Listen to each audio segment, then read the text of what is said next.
Zach Servideo here from Boston Speaks Up. I'm here with Diana DiZoglio, Massachusetts State Auditor. How you doing, Diana? Hi, Zach. How's it going? Good to be here. It's good to have you here. Fellow Methuenites here. We both grew up in Methuen. How you doing? All you Metheuenites From out Methuen, there, how you doing? proud Methuen High Thank School you. graduates. God, it's been so long since somebody said that back to me. I appreciate that. There we go. Before we go down memory lane, we got to do that a little bit. Share with listeners a bit about your current role as Massachusetts State Auditor and what you're up to. Yeah, sure. So my name is Diana DiZoglio. I currently serve as your state auditor for the Commonwealth of Massachusetts. Before everybody turns this off right now, I do not audit any of you. I am not the IRS. I am not the Department of Revenue. I do not go in and look at your tax returns or your financial statements. I actually audit state government for you to make sure that our state government is operating efficiently and effectively using our tax dollars and making sure that we are working to curb waste, fraud, and abuse that could be occurring in state entities. We audit over 200 state entities at least once every 3 years according to statute, and currently have just wrapped up an audit of the MBTA. Did a performance review of a state contract that they entered into. It was a safety and performance audit. We just audited the Massachusetts Convention Center Authority, wrapped up an audit of the State Police Crime Lab, amongst other entities. And actually, probably most popularly right now, due to the ballot question that is out there, we ended up auditing the Massachusetts State Legislature, which is out for your review, 77 pages, and identified areas for improvement in our Massachusetts legislature, but we're unfortunately unable to get access to the vast majority of information that we were asking for due to the legislature's refusal to comply with the law and show us receipts about how they're spending our tax dollars. But that's what we do, and we're working really hard right now to make sure that we are fulfilling our mission, which is to make government work better on behalf of the taxpayers that we serve. Well put. Methuen is in the house. Methuen is in the house. I really really appreciate that succinct overview, and to just double click on a couple things. As I understand it from reading a bit, and I really appreciate the back and forth kind of Q&A we did prepping for this, in your role, it's not just it's auditing with the intentions of being prescriptive and helping refine and provide recommendations to, or enhance solutions, for these bodies that you audit. So in any of those examples you gave, MBTA, Convention Center, what's an example of a good outcome that comes from that audit and then sort of helps improve, make better use of tax dollars moving forward? Well, everybody knows that our MBTA is riddled with challenges right now. If you're not reading about people out of retirement, right, from New York to come and help us, right? if you're not reading about a derailment, you're reading about a train catching on fire. Yeah. It's been incredibly frustrating for not just the riders, obviously the riders, and obviously the workers at the MBTA, who are trying to do their jobs, but taxpayers who pay for this multi-billion-dollar transportation system, which arguably has never really properly served the residents of the Commonwealth. So we do these performance audits, not just for the sake of, pointing here, pointing there, and doing that just for fun, so to speak. That is actually something that we do for the sake of ensuring that these agencies like the MBTA know where they can make improvements. We help them to shine a light on some of the gaps that they might not see, and then we're able to make recommendations for potential solutions that they themselves do have to be the ones to implement. We do not have enforcement authority, just like an auditing firm, PwC or some other auditing firm in the private sector that would go into a corporation and conduct an audit. They can audit, they can't enforce their audit findings on any of the corporations that they work in. Similarly, in state government, we can't force these agencies to comply with any of our recommendations, but we do provide that service of highlighting where there are areas for improvement in places like state contracts. So we audited in the MBTA a contract recently for a private vendor out of Kentucky. There were services that were privatized during a loophole period in state law where the Taxpayer Protection Act was not necessarily followed. They didn't follow the Taxpayer Protection Act during that loophole period. They executed a contract with no service level agreements, which are basic standard agreements about what is going to occur under that contract. And we ended up finding out. So sorry. Yeah. So like literally, like I've run agencies and whatnot. So no statement of work. Exactly. So and we also found that they weren't training their employees the way that they were supposed to be training them on safety, which is where we continue to see challenge after challenge. So not only were riders, experiencing these safety challenges in terms of having to worry about these safety challenges when they go to ride the T, but these workers as well were not being adequately trained and appropriately trained in accordance with the requirement of the MBTA. On safety and on operations. Also, the station checks were not occurring on the agreed upon frequency between the MBTA and this private vendor to make sure that everything was on the up and up at these stations. Those station checks were supposed to be happening at least twice an hour. That wasn't happening like 90% of the time, and you can check out the report. We cited these issues and we made recommendations to the new general manager, Philip Eng, who did, to his credit, he did just come on. These things did not occur under his leadership. So in all fairness to this new administration, that does need to be said. These things occurred under the previous administration. But we did get to make recommendations to this new general manager and ask them to take a look at these issues and identify the gaps that our team found. That is to help make government work better for those it's meant to serve. So we do that in all these different state entities. Only one state entity has refused to comply with the service our office provides to make sure that these types of things aren't occurring, and that is our state legislature. I'll give another example, Zach, if you don't mind. In the Convention Center Authority, there were allegations for our convention center in Boston. A lot of people probably have been, or have at least seen it from the outside. Our Convention Center Authority, which is a quasi-public agency, when we audited them, we actually found that they had executed a $1.2 million, again, taxpayer-funded agency, a $1.2 million unlawful non-disclosure agreement to conceal allegations of racial discrimination and retaliation. We also found that they had executed unlawful state contracts in at least the hundreds of thousands of dollars, potentially more, but that's what our audit period was able to uncover with the limited resources we have, of at least hundreds of thousands of dollars in no bid contracting, which is a violation of the law. You're supposed to make sure that you're following these protocols and not just giving out contracts to friends using our tax dollars. We also found a destruction of public records that occurred where original bids in the bidding process for those state contracts, those original bids were destroyed or don't exist. So we needed to make recommendations to the Attorney General's office for potential enforcement because, again, we don't have the authority to enforce any laws or require any changes. So we referred the issues to the Attorney General's office, referred them to the Secretary of State's office for enforcement, and had to make some recommendations had to recommend some issues to the State Ethics Commission for their review.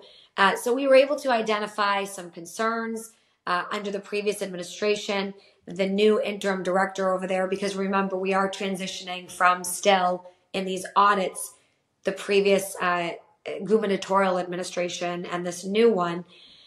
We did make recommendations to the new executive director over there, who was actually very appreciative of the work that our auditors did in helping her agency to shine a light on where they needed to fix the problems of the past. And they got to immediate work on remedying those challenges.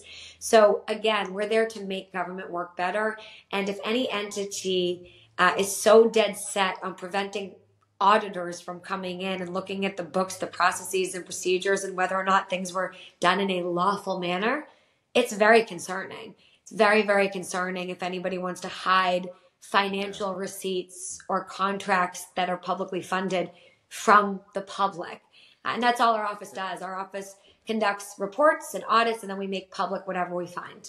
Yeah, I mean, well said. I mean, the contract that is signed when you're working for a government agency, using taxpayer funds is like, it comes with the territory to sort of like for, taxpayers to understand like how that money's put to use. We live in a state that gets referred to as Taxachusetts. I remember moving back to Massachusetts from California, and like some friends chirping me about that. I'm like, yeah, but like the schools are great. And like, and there's a lot of it, but at the end of the day, like, let's talk a little bit about where we grew up. Like, I think uniquely growing up in a sort of, middle to lower class kind of like community like Methuen is, and just a lot of the majority of communities around the Commonwealth, like you feel the burn, you feel the burn of like paycheck to paycheck, like, housing uncertainty and, facing, dealing with debts and like, meanwhile, like the taxes are pretty, pretty substantial in Massachusetts. So I can't for the life of me think of like, well, I can imagine maybe some outlier edge cases, but it seems the vast majority of taxpayers should totally understand the value in what your office does. But talk to me a little bit like back in time, like how do you feel like you had a unique childhood that set you up? Like I don't imagine you were like, I'm one day going to be Massachusetts State Auditor. Tell me if different. But like in hindsight, like what is it about the childhood you had that really sort of impressed upon you the right mindset to be in this position to, take on, a very important role for the Commonwealth? We grew up broke and understand the value of a dollar, Zach, right? I mean, Yeah. I'm talking to a fellow Methuenite here. Yeah. And, even the most well-off in our community understand, I'm going to say this more generally speaking, but likely understand what it's like to struggle in some regard or another, right? So, coming from a working class background where my mother was a teen mom, had me when she was 17. We couch surfed a lot when I was a kid. I ended up going through the public school system, graduating from Methuen High alongside of you and some of our friends. And, I think that I essentially, never obviously thought about being auditor. Please, math was like the last thing I wanted to do all through high school. It was like the bane of my existence when I was a teenager, but as I got a little bit older and, ended up learning about the value that state government can actually offer and the role of state auditor, I saw how the auditor of the Commonwealth can actually make an impact, not just in those financial aspects, but in these performance aspects to help people, to help people like those we grew up with to be better served. We work hard for our tax dollars, right? We work hard for those tax dollars. And whether you agree, with tax increases or tax reductions, I do have people come and say, raise taxes. I mean, it might not be folks that you're hearing from based on what you said, but I will say I do have folks coming saying raise taxes. Then I have folks coming to me and saying lower taxes. So regardless of where you are on that spectrum, conservative or liberal in that regard, all of us want accountability with our tax dollars, regardless of how much in taxes we're paying. All of us want to make sure that our tax dollars are not being wasted, that they're not being abused by careless leaders in government who, aren't forthcoming about how they're expending and using our tax dollars. If we're going to pay into a system of state government expecting that our funds, our money is going towards education. We were talking about your daughters just a few minutes ago before we got on the air and how cute they are. And, their costumes that they're going to be, Sebastian and Flounder. You guys are going to be the, family from the Ariel movie. I Yeah. think, when we think about that, and you think about the education that your kids are going to get, and investing if your kids happen to go to public schools at some point, it is concerning to people that their dollars actually go towards its intended cause. To think that their dollars are not going to go towards what people say they're going to go towards, that's where people get frustrated. That's where there's distrust in our government and in our leaders. And that's what our office helps with. Our office helps to instill the public's trust, to shine a light on areas where we need to see improvements. And it holds entities accountable, not to us, but to you, the taxpayers, because everything that we audit becomes a matter of public record. I hear people all the time, questioning, what's the point of these audits, and why do I want to get access to certain documents? Frankly, it's not really me who wants the access to these documents, because me getting access to something doesn't help me, the woman from Methuen. My getting access to these documents makes it available to you. Everything I get access to is a matter of public record for the general public. Right. And in some ways, like the word like outcomes comes to mind. Like I spent a lot of time like business consulting, and it's like whether or not you actually want to see the records, the fact that they are available and there is like oversight and accountability, like over time, like I almost like marketing hat on, like my marketing initiative for your office would just be like outcomes based, like based on this audit we did, like 3 years ago, like in the past 36 months, like these are the outcomes, like these are the better outcomes that this particular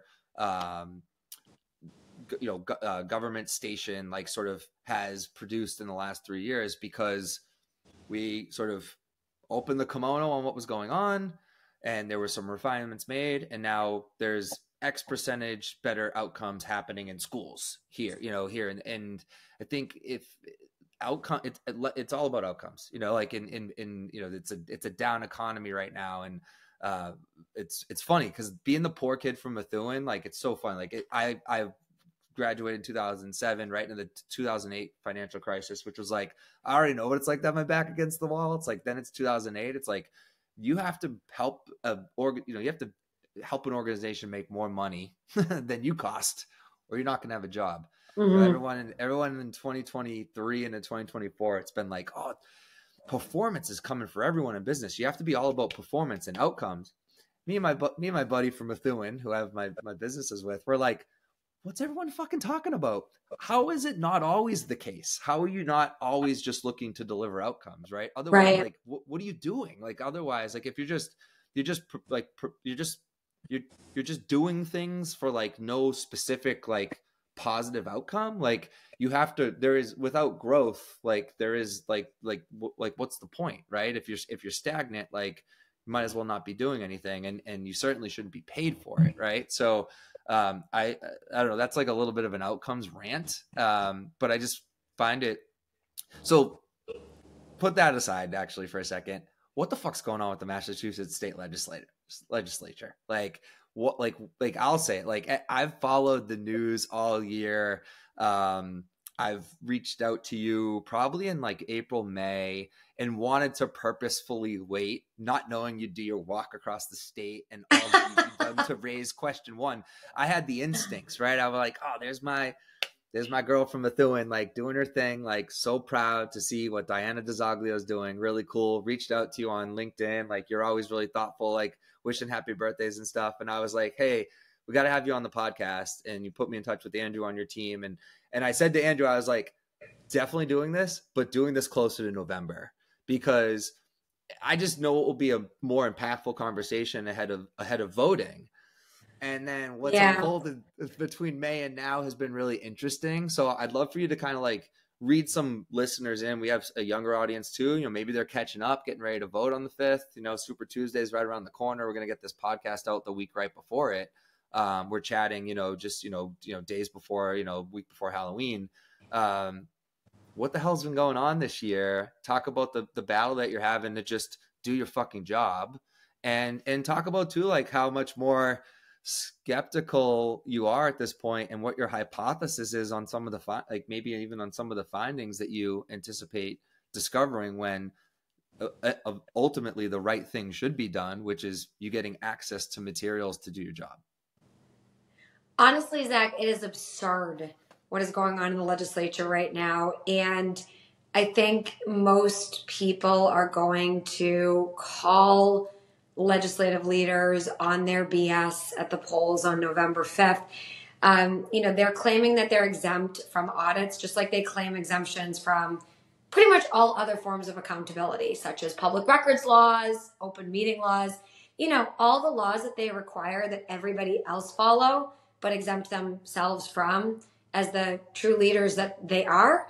It is really disturbing that, again, basics like receipts of financial expenditures are being denied to not just my office, but to all of you, the taxpayers, right now.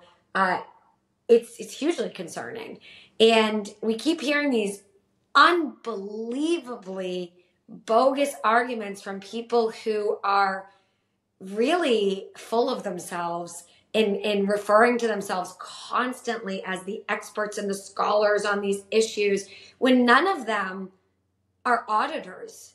None of them that are saying that they're scholars on these issues are auditors in my office.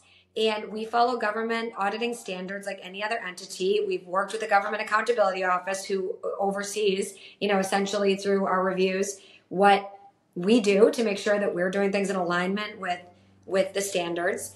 And the fact that we're just trying to do our jobs, and there are all of these crazy, outlandish excuses, dragging the Constitution into this, dragging in, some supposed separation of powers. Let me just be very clear. The legislature audits the executive branch agencies. They literally have subpoena authority over executive branch agencies. They hold hearings where they require the MBTA to come before them to, explain what happened if there are challenges. They've required that the governor's administration regarding the Holyoke Soldiers Home tragedy. I don't know how many folks remember that, but when the Holyoke Soldiers Home tragedy happened during the pandemic and we lost 77 veterans, the legislature did oversight hearings and required that the administration come in and answer to that body in the legislature and to the general public. So we're talking about a massive double standard. Yes, exactly. And what they're saying right now, the point is they're claiming that because we are not in the legislative branch of government, that we are not allowed to do our jobs of auditing, like we always have, by the way, since the beginning of the history of the Office of State Auditor. They're only recently claiming an exemption. We've always done it. Over 100 audits have been conducted from my office of the state legislature. They're claiming that they're the only ones that shouldn't be audited and that they audit themselves. That's literally their excuse, is that they audit themselves. But they can audit the executive branch because to them, that's different. And that to them, doesn't violate the separation of powers. Apparently, it's complete BS. And, there's a reason, Zach, why they refuse to meet me in court. I've tried to get access to court. People keep on saying, well, if this passes, you're going to end up in court. Respectfully, we could, nobody can predict the future. But I doubt it, because I've been asking to go to court this entire time. I think they full well know that their constitutional arguments are completely BS and that they are only using those statements to willfully mislead voters. They know very well they have subpoena auditing authority over executive branch agencies. The former auditor, Joe DiNucci, was essentially subpoenaed to go before the Post-Audit and Oversight Committee years ago during the Big Dig project, when the legislature was overseeing the Big Dig project. So, it's a double standard. It's an audit for thee, not for me, is what they're saying. And again, even if you think you're exempt, at this point, why not just comply for the spirit, just in a spirit of cooperation to instill the public's trust? And if you don't want to give the documents to me, how about making them public for everybody else to see? Because their whole rationale is that they just don't think that they need to comply with my office. Okay, cool. Well, then how about you make the documents that I requested, just make them available to the general public if there's nothing to hide, of course. Right. And we know they're not going to. Yeah. How much is there concerned over the amount of time that's passed that like documents been have been lost? Yeah, I mean, look, destruction of public records happens. And then Yeah. it is up to enforcement agencies to enforce the law to ensure that justice is served in those cases if other folks who have that authority choose to pursue justice being served. You know, that's one of the issues as well. We're being blocked by the Attorney General's office from actually adjudicating this matter in court. I have been asked time and time again why I did not, go to the courts to get this matter resolved before having to take this to the ballot. And Right. I've repeatedly had to let people know I tried to take this to court. I was blocked by the Attorney General's office. Right. So talk a little bit about like the sort of tipping point for you, like really pushing for question one in that quest, and leading into that, like give some context on like just the kind of what's from my perspective, it seems like kind of like the kind of nasty sort of like political backing that folks are giving the Massachusetts state legislature and sort of like blocking you and making it such that your only path was really literally to walk 141 miles and like and just engage with taxpayers because there's so Yeah. much political bullshit that you were just running into. Yeah, honestly, Zach, the criticism is warranted, and I have to say, and I say this and people kind of laugh and, I think they think I'm being sarcastic, but I'm really not. I actually love our state legislature. I worked there for 10 years plus. Mm-hmm. I was a legislative aide before I served for 6 years as an elected state representative. Then I decided to run for state senate because I believed in making a difference. And I wanted to serve in the legislature representing our hometown amongst the other communities here in the Merrimack Valley.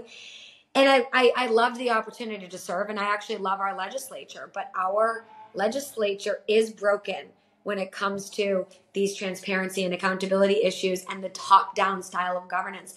I love our legislature, but I also love transparency, accountability, accessibility, equity. Those things should not be mutually exclusive, but because of a handful of power-hungry legislative leaders who refuse to share that power with the general public and even with other legislators in a system of shared leadership.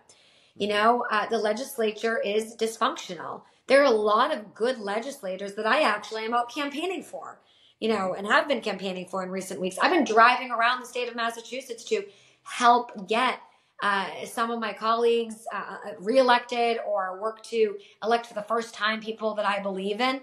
They don't necessarily support everything that's on my audit agenda. And I don't necessarily support everything that's on their legislative agenda, but I am out there campaigning for people who I believe, are not going to support this power structure willingly. It's gotten to a point where a lot of legislators feel like they are held hostage because if they stand up to these the speaker or the Senate president, who are essentially all powerful, then they're going to lose their chairmanship, their office. But it goes beyond that. They also are afraid that they're going to lose the funding for their local community center project and their funding for that senior center van that they really wanted to get for the local elderly folks in their community, or the funding for their addiction resource center. The speaker and Senate president 1000% punish legislators who do not do as they're told, or even have the audacity to just share an opinion that is contrary to what they say if they feel threatened by it, which is quite often that they feel threatened by independent voices in the state legislature. So we have a system that's set up to empower people who already have way too much power. And those folks are abusing that power right now. They are weaponizing their power against the residents of the Commonwealth. And frankly, they're weaponizing our Constitution against us. To even hear that folks in leadership and their friends who are, calling themselves and patting themselves on the back as being these scholars, say that the Constitution is there to protect the politicians and not the people. We should all be shaking our heads at that in awe Yeah. that Yeah. anybody would be saying that the Constitution is there to protect Yeah. politicians and not the people. But that's what's Yeah. happening. And I have to say, Zach, one Right. more thing. Some folks are Yeah. getting convinced by it. I'm listening. I was listening to Jim and Marjorie today, actually, because I went on for a couple of minutes and they asked me a couple Yeah. of questions You're and, talking about GBH. yeah, on Yeah. GBH. And, I was on today and I got off the air. I just got a few minutes to get to talk.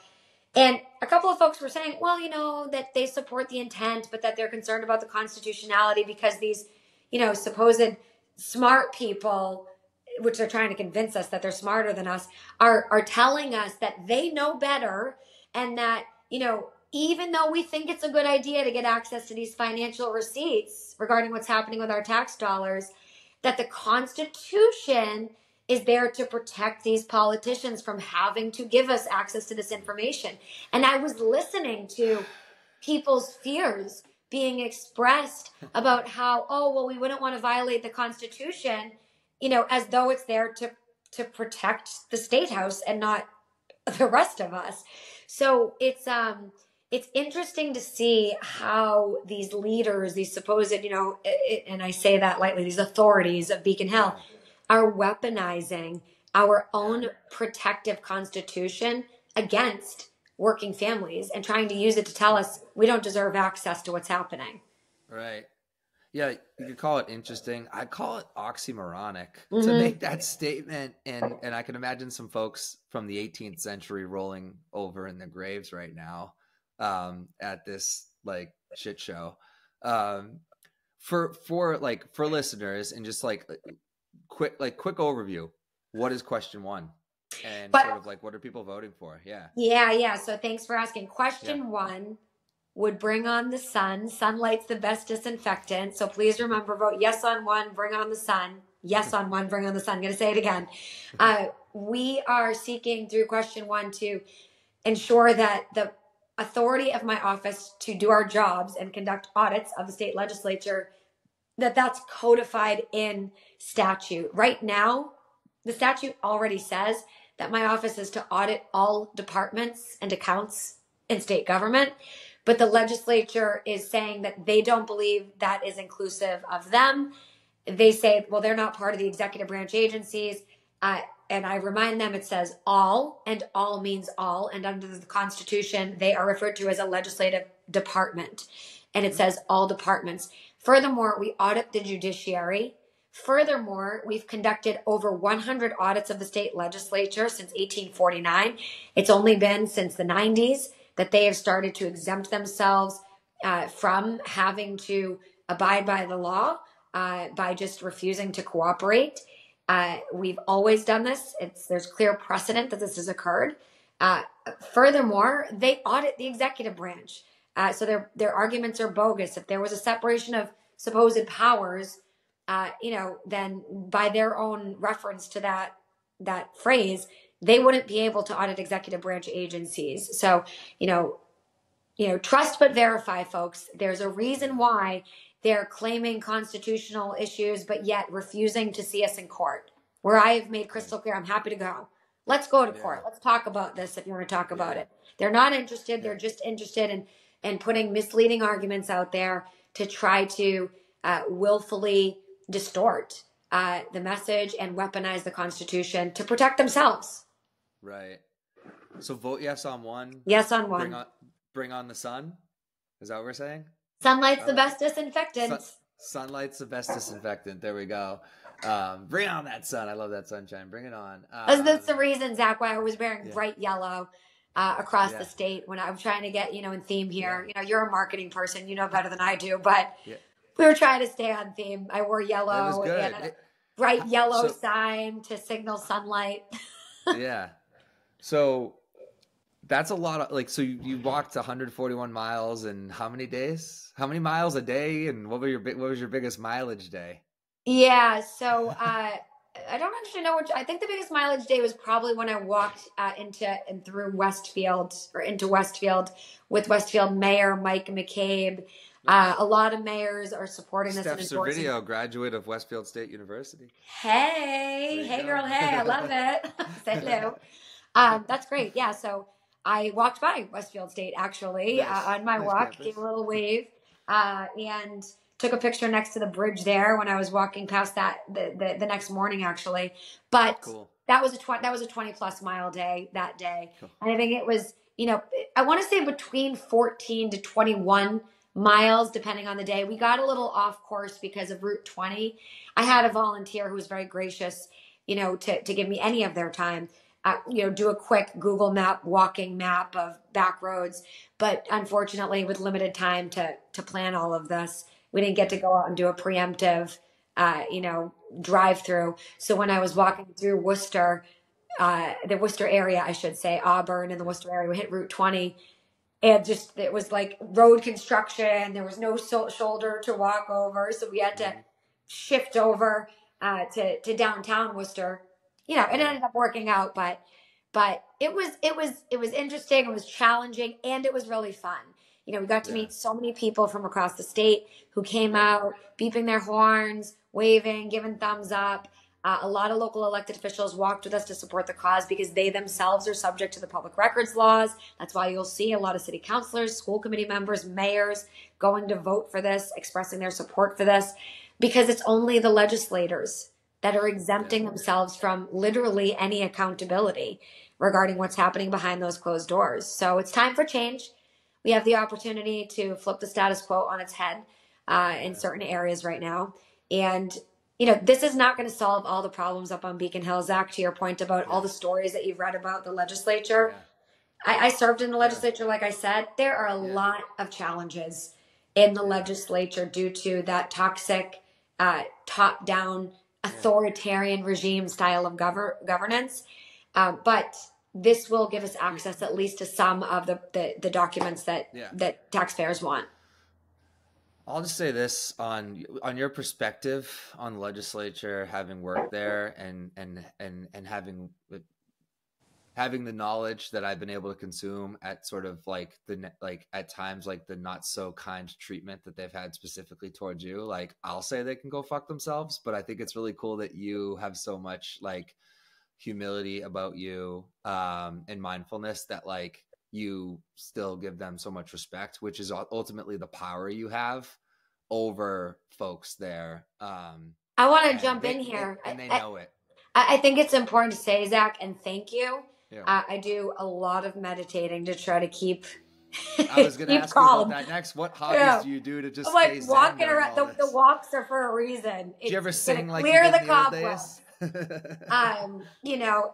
And I will be swearing under my breath when I'm Yeah, walking around and trying to, just clear the cobwebs of all of the trash talk and yeah, ridiculousness, yeah, and personal insults, not just towards me, but towards the members of my team who are just trying to do their jobs, right. towards the retaliation against my office of not funding us appropriately. That doesn't punish me; it punishes the taxpayers. But yet, leaders continue to try to retaliate to prove how powerful they are. Just like middle Yeah. school bullies on a playground, we've all gotten to know these people. But Hmm. I think that what keeps me focused, in my imperfect attempts to try to get some progress here, because it's not a perfect path, and there are mistakes that are made, and it's you try your best to make progress. You do what you can where you are with what you have, and the quote from Martin Luther King Jr. is actually what I go back to when I'm ready to I'm ready to say Lose some things it. I probably shouldn't say. Again, on Twitter, you'll see me, I'm saying what I want to say. Yeah, I'm actually not saying it as colorfully as probably yeah, maybe I would say it to some of yeah. my It's like Methuen you should friends see if we were hanging out. you should see the original draft with my real Methuen tongue that I did before I tweeted. Keeping it real though, right? Yeah, yeah, It is my responsibility, as an elected official at a state level, to take a breath and to think about some of this stuff, and to think about what is in the best interests of the work that we are doing. And I will still be very candid, but what I use is that quote from Martin Luther King Jr. to inspire me to try my best to do it the right way. And he had a quote and he said, "As we press on for justice, be sure to move with dignity and discipline, using only the weapon of love." And that's been a really powerful quote for me. It is the power of love, right? And not to sound all hippie-esque over here, but just to be real, love is an actual weapon. It really is. There's a reason why I keep saying how much I actually do love my colleagues in the legislature. I don't love some of the behaviors I'm seeing right now, but I have to say, when I was serving in the House of Representatives, there were some really good things that the speaker did. There were some really good times that the speaker and I had, and moments that I can recall that bring a smile to my face. There are some good times that the Senate president and I had, where she was very helpful to some issues that I really care deeply about. Passing the First Amendment that I filed. I'll never forget her kindness and generosity in passing my ban on the use of non-disclosure agreements in the state Senate. It was very personal to me. I had been required to sign one when I was a legislative aide after being harassed. I got up, I used my experience to advocate to stop that awful practice in the institution. And she was right there by my side to make sure that got banned. So, it's not the people themselves where the issue is being taken. We'll disagree. We'll have arguments. I don't like some of the behaviors I'm saying. I don't appreciate the personal attacks.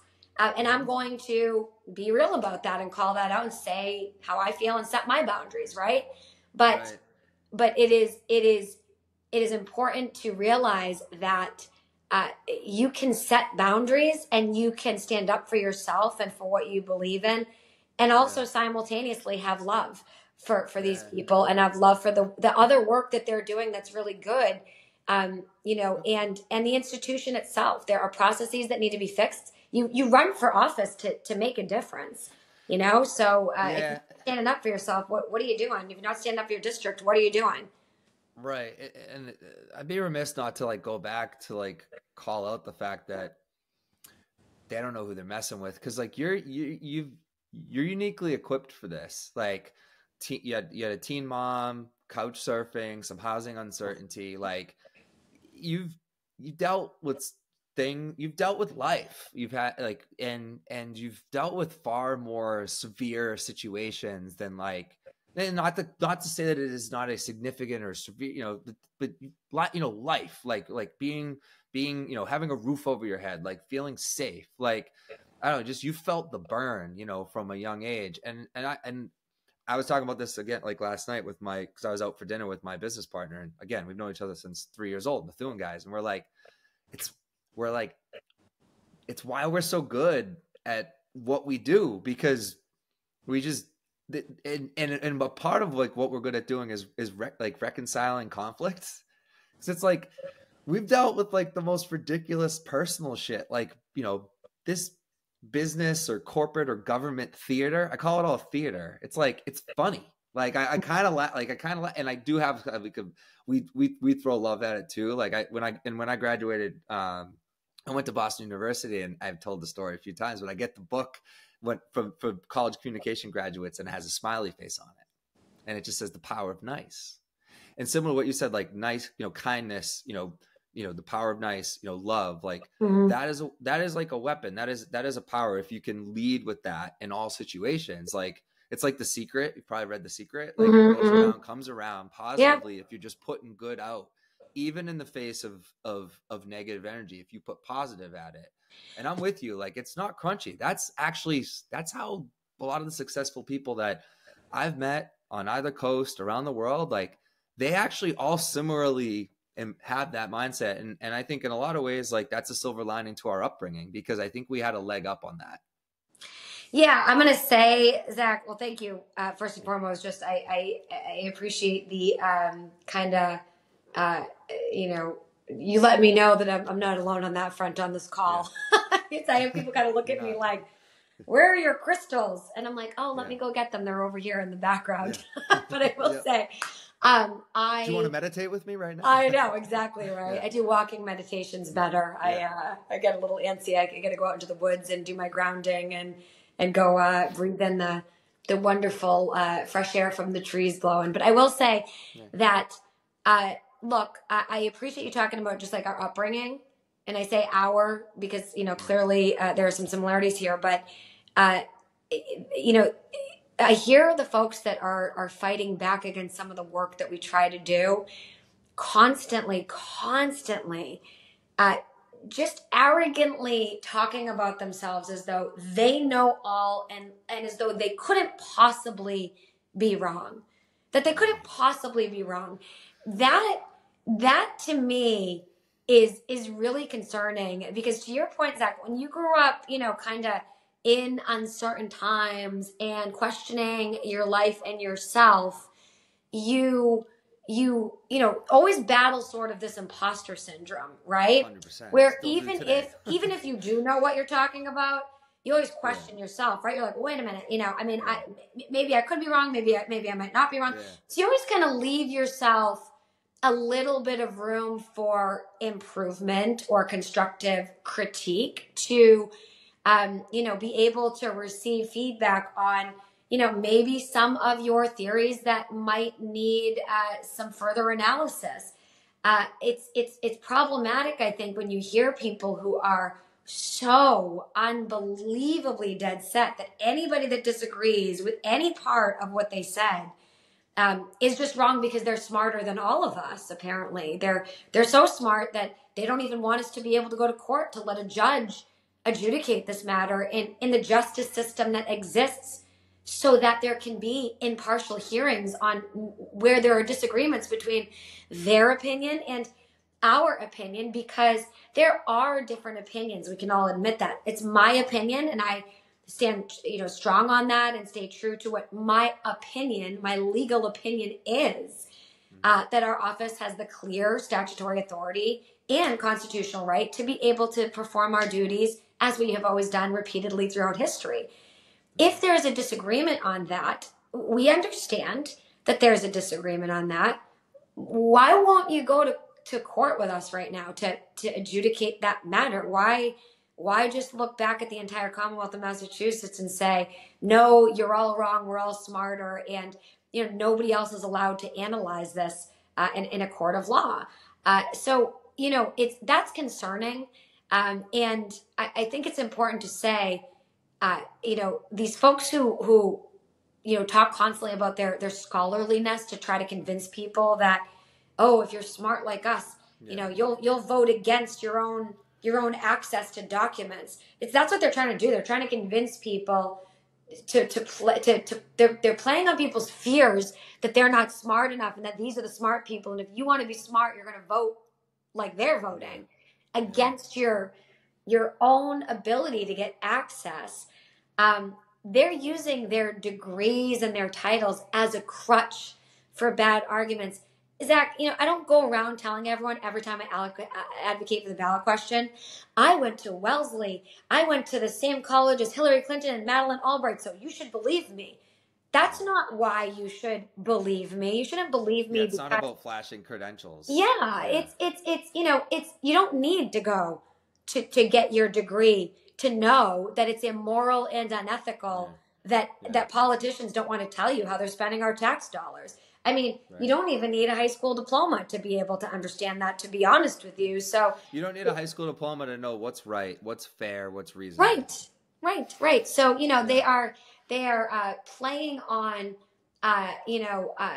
their hopes that they're hoping essentially that people will, out of their fear of, maybe being thought to be not as intelligent as these supposed scholars or whatnot, that they're going to go and vote against their own interests. Friends, it is you, the taxpayer, who is being denied access if our office is denied access. Because everything that my office audits becomes a matter of public record for you. And again, if it was just about the fact that they didn't want to cooperate with my office, then why haven't they made those financial receipts and procurement documents a matter of public record for all of you so you can get access? because they're just making excuses and trying to get out of being transparent to you. And that's becoming more clear and more clear as the days go on. But we can't get access without you actually going to vote. So please go vote yes on question 1 so that we all can get access to what the hell the legislature is doing with our taxpayer dollars behind those closed doors up on Beacon Hill. Well said. And you've been so generous with your time. And if I could just go a few more quick questions and we'll wrap it up. Yeah. And I appreciate you. So I have to throw this one in and just ask, like, where does this path, like, aspirationally, like, where do you start, like, you know, vision, let's go on a little vision quest together. Like, where could this path, like, and where can you have, I love you in the place you're at right now and on the path you're on. And I'm kind of curious where it could lead, because just, I believe in you as like a political leader, and I'm like excited about what it is that you're doing, but I'm also curious, like, where is it that you may go? And I'm curious if you can speak to that. If I had ever had a 5-year plan, I would have never been a state rep, a state senator, or a state auditor. I think, you know, I was actually trying to be a singer the last time. Yeah, I know. The last time I sang, I still sing, but you know, it's you know, contrary to what folks might think, I wasn't fantasizing about being an auditor when I grew up. But here we are, and I am able to make a difference in this role, and I'm grateful for it. And I have to say, you know, right now what I am doing is just working to fulfill my commitment that I made to the taxpayers. I hear folks asking all the time saying, you know, oh, are you planning a run for higher office? And I have to, you know, laugh a little bit, you know, not at the, you know, it's very kind whenever people say those things, they mean it in a positive way, generally speaking, sometimes not. But I will say, you know, I just did run for higher office. You know, folks will say, well, you know, this is part of her platform for something else. And I, again, you know, kind of smile back and have to remind people, this is the same platform that I ran for state auditor on. I actually am just trying to do the job that I told you I was going to do when I was running from being a state senator to do this job of state auditor. So this is fulfilling the commitment and my campaign platform, actually, when I ran for state auditor. And I'm not even done, you know, with my second year of this. So it hasn't even been 2 years yet. So it's only been like a year and a half. It's a 4-year term. So I am really excited about the work that we're doing. I do not have a plan for anything else besides getting through November 5th and finishing the audits that our office is working on right now. But I understand it's natural for people to kind of think about, you know, the potential futures, just like I'm sure you remember when you started dating your now wife. It was, when are you guys getting married? Well, now that you're married, when are you having kids? What's next? So so I understand that conversation, but totally focused just on getting this job done. I have 60 audits right now that I'm working on with our office. Need to get those out the door, get those completed, and make sure that we're doing a good job where we are with what we have. Well said. What's the legacy you want to leave? Yeah, that's a great question.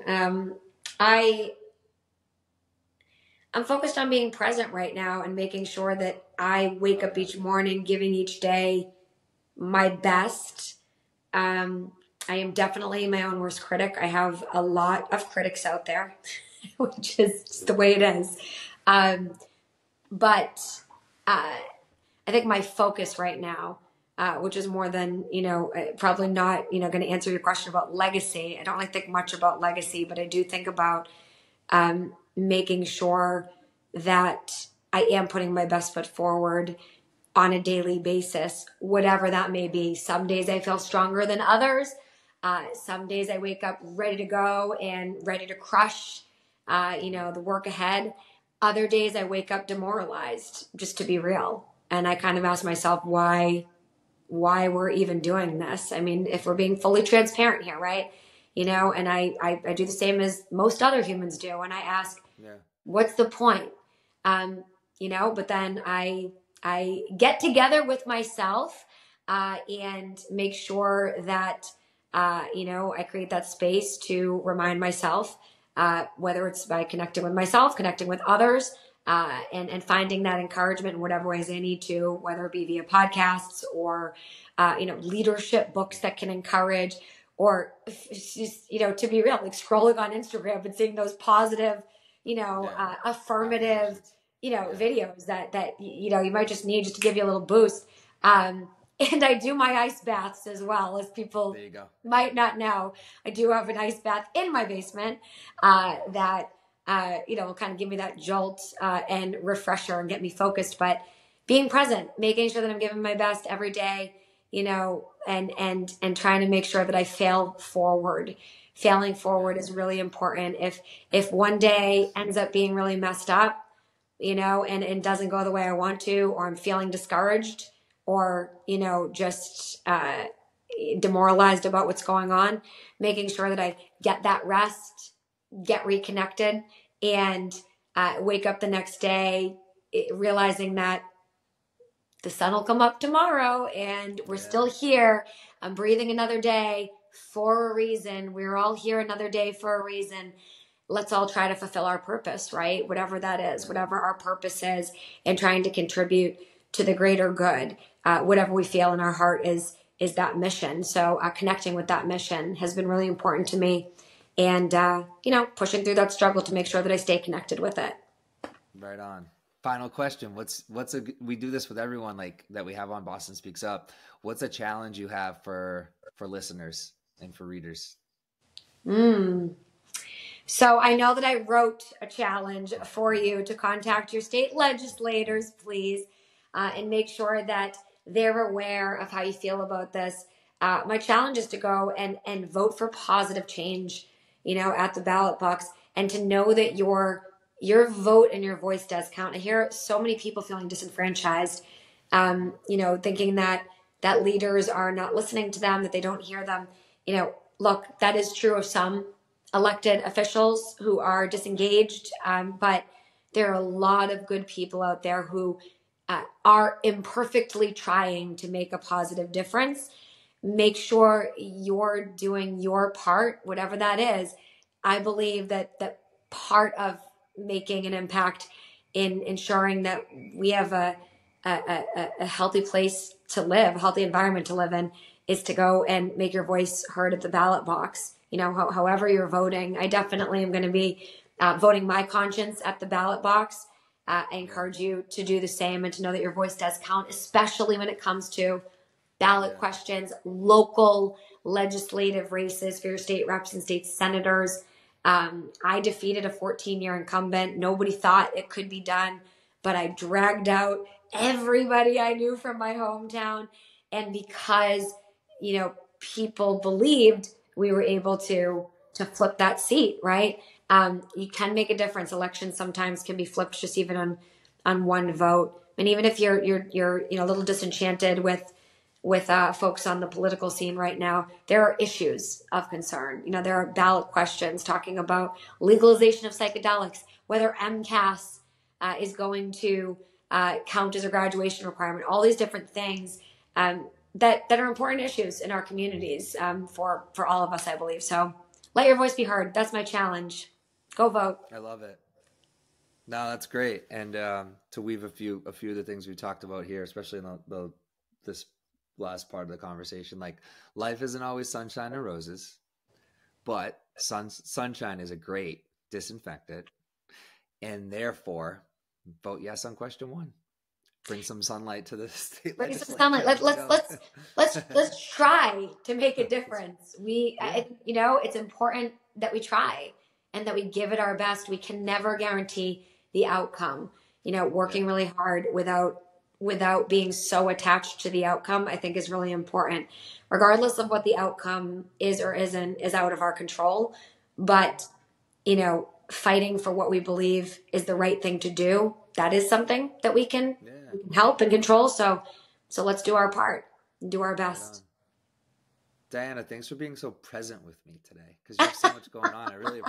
I appreciate it. Like, you're right here with me. Like, yeah, it's good. It's good to be home. I'm in Methuen right now. I'm actually getting ready to go to an event in Amesbury on a panel a women's empowerment panel with the mayor of Beautiful. Amesbury, Cassandra Gove. She's a good egg, and Nice. we're gonna go talk to some women about making sure that they're letting their voices be heard too. But yeah, it's good to be with you, Zach. It's good to be with the whole community that we're talking to, kind of in a casual environment. It gets a Yeah. little stuffy at the State House.